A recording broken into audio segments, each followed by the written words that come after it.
Key challenges for small organisations doing evaluation is they can be or feel really overwhelmed. At the moment, the extent of the jargon is huge, and that can act as not only a barrier but a fear factor. So the trick here is, first of all, remember you don't have to do everything all at once. Do things step by step and iteratively. Essentially, a theory of change just articulates what it is your project does and what outcomes, what changes you expect to see because of it. When we introduced Talent Match's theory of change or journey of change to our partners, that was quite an important moment for us because it brought everyone around the table to focus on one piece of document that made sense to everyone, really. When we were doing work with Project Oracle and pupil referral units, it was the frontline parent workers who worked out a theory of change that they'd never had to do before.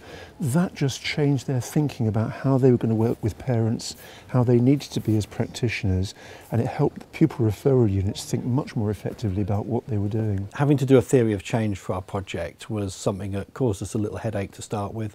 But once we got into it and started thinking through why do we do stuff, what do we expect to come from that, it was actually a really useful process. It helps us to respond to very much a changing landscape in terms of where the funding is coming from, where the work and commissioning is coming from.